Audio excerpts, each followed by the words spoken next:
Sir ಏನಂದರೆ ನಮ್ಮ ಭಾರತ ದೇಶದಲ್ಲಿ ಆಗಿರ್ಬೋದು, ನಮ್ಮ ರಾಜ್ಯದಲ್ಲಿ ಆಗಿರ್ಬೋದು, ಬಡವ್ರ ಪಕ್ಷ ಯಾವುದಂತ ಇದ್ದರೆ ಅದು ಕಾಂಗ್ರೆಸ್ ಪಕ್ಷ. ಯಾರೇ ಅದು ದೀನದಲಿತರಾಗಿರ್ಬೋದು, ಯಾರೇ ರೈತರಾಗಿರ್ಬೋದು, ಯಾರೇ ಮಹಿಳೆಯರಾಗಿರ್ಬೋದು, ಯಾರೇ ಯುವಕರಾಗಿರ್ಬೋದು, ಕಾಂಗ್ರೆಸ್ ಪಕ್ಷ ಬಂದರೆ ಎಲ್ಲರೂ ಸಮಾನತೆಯಿಂದ ನೋಡ್ತಾರೆ. ಅದು ನಮ್ಮ ಕಾಂಗ್ರೆಸ್ ಪಕ್ಷ ಮಾತ್ರ. ಇನ್ನೊಂದೇನೆ ಅಂದರೆ ಹೈಯೆಸ್ಟ್ ಲೀಡಿಂಗ್ ಸಹ ನಮ್ಮ ಭಾಗ್ಯ ಪಕ್ಷದಲ್ಲಿ ಬರುತ್ತೆ. ನಮ್ಮ ಕಾಂಗ್ರೆಸ್ ಪಕ್ಷದ ಅಭ್ಯರ್ಥಿ ಅಂತ ರಕ್ಷಾರಾಮಣ್ಣವನ್ನು ನಾವು ಅತ್ಯಧಿಕ ಮತಗಳಿಂದ ಪ್ರತಿಯೊಂದು ಬೂತಲ್ಲೂ ನಾವು ಅವರಿಗೆ ಮತವನ್ನು ಹಾಕಿಸುವಂಥ ಪ್ರಯತ್ನ ಮಾಡ್ತಾಯಿದ್ವಿ.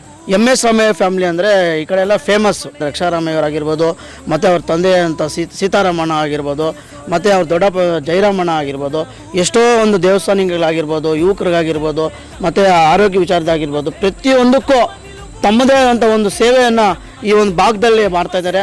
ನಮ್ಮನ್ನ ದುಡ್ಡಿದೆ ಅಂತ ನಾವು ಇದು ತೋರಿಸ್ಕೊಡಲ್ಲ. ಅವರು ಯಾರೇ ಹೋಗಲಿ ನಮ್ಮವರು ನಮ್ಮ ಇದೆ ಅಂತ ಹೇಳಿಬಿಟ್ಟು ಪ್ರತಿಯೊಂದು ಚೆನ್ನಾಗಿ ನೋಡ್ಕೊತಾರೆ.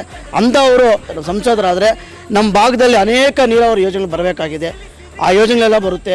ನನ್ನ ಮತ ಕಾಂಗ್ರೆಸ್ ಹಸ್ತದ ಗುರುತಿಗೆ ರಕ್ಷಾರಾಮಯ್ಯಣ್ಣ ಅವರಿಗೆ. BJP ಏನು ಮಾಡ್ತಾಯಿದೆ ಅಂತ ನಿಮಗೆಲ್ಲ ಗೊತ್ತಿದೆ. ಯಾಕಂದರೆ ಸುಮ್ಮನೆ ಅವಾಗ ಪ್ರಣಾಳಿಕೆಯಲ್ಲಿ ಬಿಡ್ತಾರೆ, ಎಲೆಕ್ಷನ್ ಟೈಮಲ್ಲಿ ಬಿಡ್ತಾರೆ, ಅದನ್ನೊಂದೂ ಇದು ಮಾಡಲ್ಲ. ಯುವಕರಿಗೆ ಉದ್ಯೋಗ ಕೊಡ್ತೀವಿ ಅಂದರು, ಕೊಡಲಿಲ್ಲ. ಕಪ್ಪಣ ತರ್ತೀವಿ 15 ಲಕ್ಷ ದುಡ್ಡು ಕೊಡು ಹಾಕ್ತೀವಿ ಮಹಿಳೆಯರಿಗೆ ಅಂತಂದರು, ಅದು ಮಾಡಲಿಲ್ಲ. ಸುಮ್ಮನೆ ಜಾತಿಯ ಮೇಲೆ ಗಲಾಟೆಗಳು ಇದು ಮಾಡ್ತಾರೆ. ಎಲ್ಲ ಮಾನವರ ಅಂದಮೇಲೆ ಎಲ್ಲ ಒಂದೇ ನಾವು.